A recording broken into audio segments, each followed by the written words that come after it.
नमस्कार दोस्तों। ये हमारा इस चैप्टर का आखिरी लेक्चर है और फिर ये वाला चैप्टर जो है वो ख़त्म हो जाएगा। इस लेक्चर में क्या पढ़ेंगे हम? एपोमिक्सिस और पॉलीएम्ब्रियो। अब दो वर्ड पढ़ेंगे यहाँ पर हम। एक एपोमिक्सिस क्या होता है और दूसरा पॉलीएम्ब्रियोनी क्या होता है। ज़्यादा समय नहीं लेंगे इसके लिए, 10 से 12 मिनट में हमारा ये हो जाएगा, है ना। एपोमिक्सिस देखो, formation of fruit without fertilization. बिना फर्टिलाइजेशन के फ्रूट का फार्मेशन होना क्या कहलाता है? पार्थेनोकार्पी कहलाता है। क्या कहलाता है? पार्थेनोकार्पी कहलाता है। कुछ एग्जांपल्स है, जैसे ग्रेप्स है, बनाना है और पपाया है ना। इसमें क्या हो रहा है? बिना फर्टिलाइजेशन के फ्रूट का फार्मेशन हो रहा है। सीड जो है वो कैसा है? Seed is the product of sexual reproduction. Sexual reproduction का सीड एक प्रोडक्ट होता है, लेकिन but in Asteraceae and grasses, Asteraceae और ग्रासेस की जो फैमिली होती है, जो सीड का जो फार्मेशन होता है ना, वो बिना फर्टिलाइजेशन के होता है। कुछ आया दिमाग में कि जो एस्टरेसी और ग्रासेस है, ये फैमिली है, इसमें जो सीड बनता है वो बिना फर्टिलाइजेशन से बनता है। और अगर ऐसी कंडीशन हो ना कि सीड का फार्मेशन बिना फर्टिलाइजेशन से हो, उसे हम एपोमिक्सिस कहते हैं। अगर फ्रूट का फार्मेशन बगैर फर्टिलाइजेशन के हो तो उसे पार्थेनोकार्पी कह रहे थे हम। लेकिन यहाँ पर क्या हो रहा है? यहाँ पर सीड का फार्मेशन हो रहा है विदाउट फर्टिलाइजेशन से, जिसे हम एपोमिक्सिस कह रहे हैं।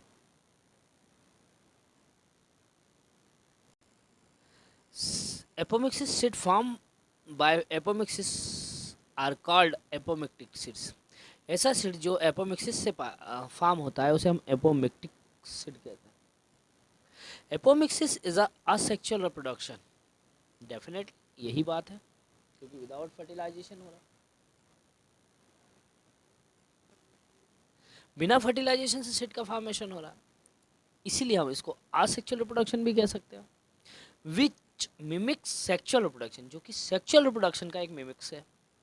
या फिर apomixis is abnormal sexual reproduction, ये भी बोल सकते हैं कि एपोमिक्सिस जो है वो क्या है? एक एबनॉर्मल सेक्सुअल रिप्रोडक्शन है, where no meiosis and fertilisation occur, जहाँ पर कोई मियोसिस नहीं पाया जाता और ना ही फर्टिलाइजेशन पाया जाता है। मतलब कैसा? ये अबनॉर्मल सेक्सुअल रिप्रोडक्शन है। क्या ध्यान रखना है कि अगर ट्रू सेक्सुअल रिप्रोडक्शन होता है तो उसमें मियोसिस और सिनगेमी दोनों पाई जाती हैं, अगर ट्रू सेक्सुअल रिप्रोडक्शन होता है तो। लेकिन फॉल्स सेक्सुअल रिप्रोडक्शन हो रहा है, मतलब कि एबनॉर्मल सेक्सुअल रिप्रोडक्शन हो रहा है, तो उसमें मियोसिस और फर्टिलाइजेशन नहीं पाया जाता है। लेकिन ट्रू सेक्सुअल रिप्रोडक्शन में मियोसिस और सिंगेमी या फर्टिलाइजेशन पाया जाता है। एपोमिक्सिस जो टर्म दिया है वो विंकलर ने दिया है। किसने दिया है? विंकलर ने दिया है। एपोमिक्सिस जो टर्म है वो किसने दिया है? विंकलर ने दिया है। There are many waves of apomictic seed formation. बहुत से तरीके हैं जिससे एपोमिक्टिक सीड्स का फॉर्मेशन हो जाता है।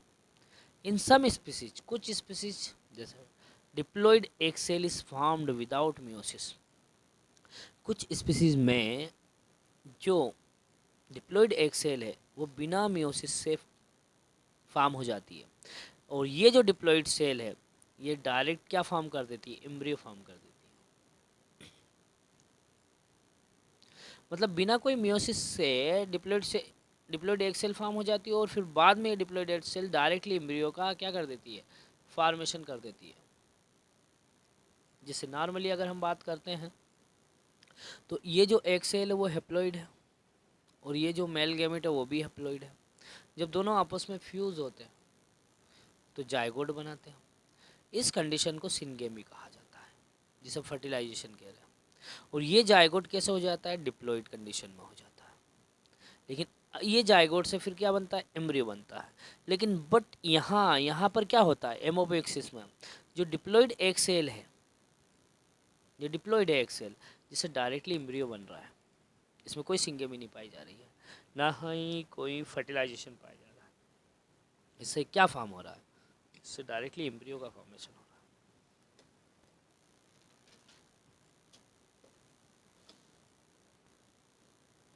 है। In citrus and mango, citrus और मैंगो में the nucellar cell surround embryo sac, जो न्यूसेलर सेल्स होती है वो एम्ब्रियो सेक को सराउंड की हुई होती है।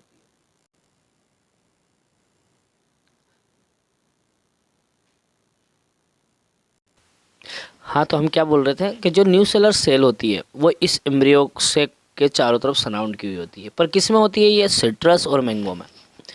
फिर ये एम्ब्रियो सेक जो होता है inter embryo sac and behave as embryo, कहाँ ये न्यूसेलर सेल कहाँ चल जाती है, एम्ब्रियो सेक में इंटर कर जाती है, अभी तो सराउंड की हुई होती है।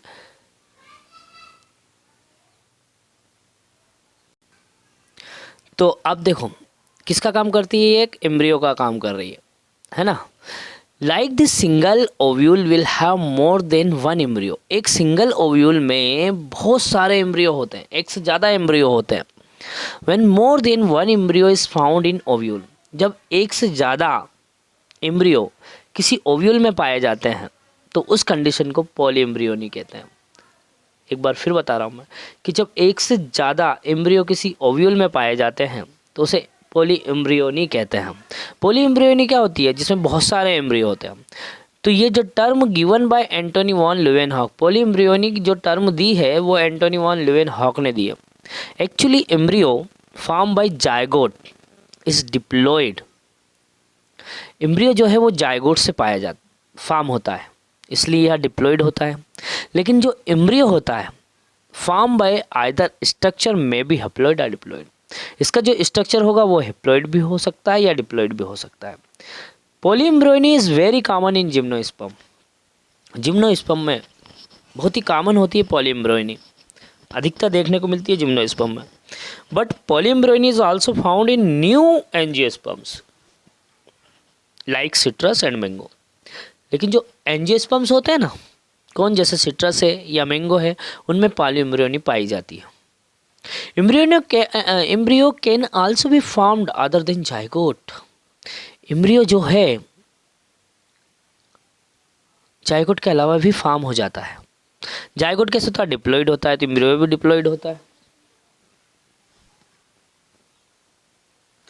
जायगोट कैसे होता है, डिप्लॉयड होता है, तो एम्ब्रियो भी कैसा होता है, डिप्लॉयड होता है। This embryo is called zygotic embryo, zygote से अगर एम्ब्रियो फॉर्म होता है तो उसे जायगोटिक एम्ब्रियो कहते हैं।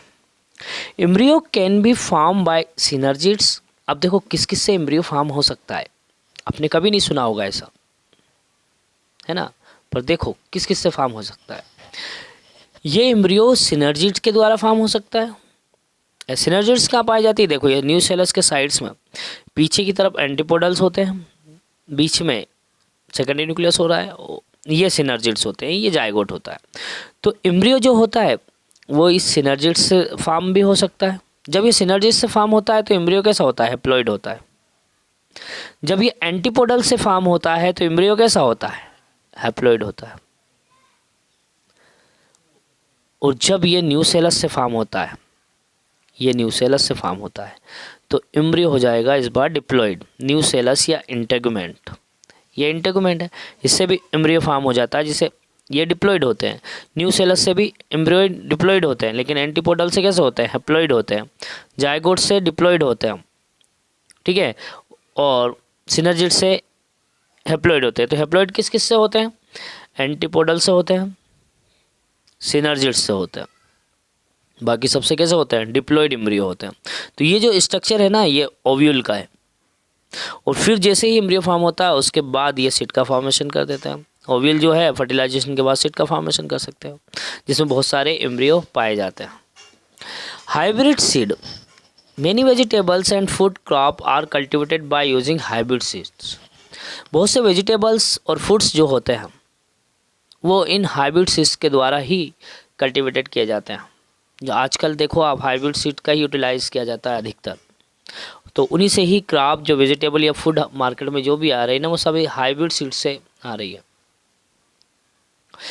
Hybrid seed are use to develop improved varieties. Hybrid seed जो है ये वेराइटीज़ को डेवलप करते हैं। But hybrid seed have a problem, लेकिन हाइब्रिड सीड के पास भी कुछ प्रॉब्लम्स होती है। They have to develop every year which is very lossly to farmer.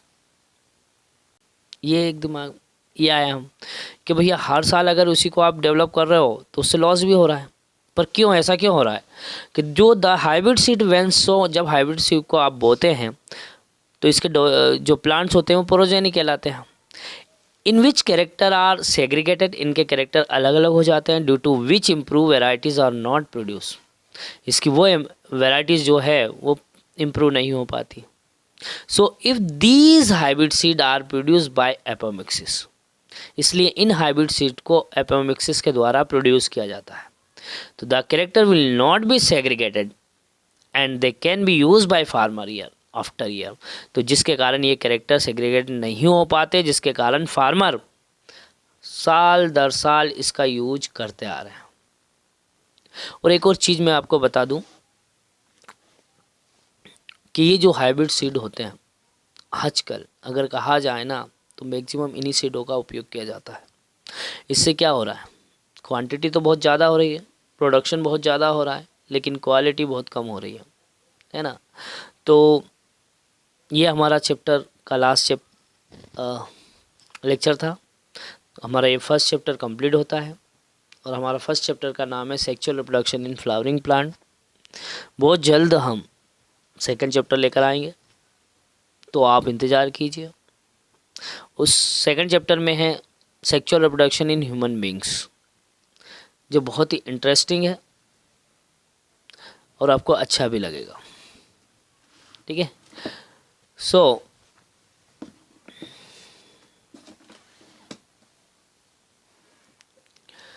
I hope कि आपको हमारे ये लेक्चर्स सारे अच्छे लगेंगे। टोटल लेक्चर 15 है। आशा करते हैं हम कि आपको बाकी के लेक्चर भी अच्छे लगेंगे। और किसी को कुछ भी क्वेरी हो, कन्फ्यूजन हो तो हमें आप शेयर करें। Thank you very much.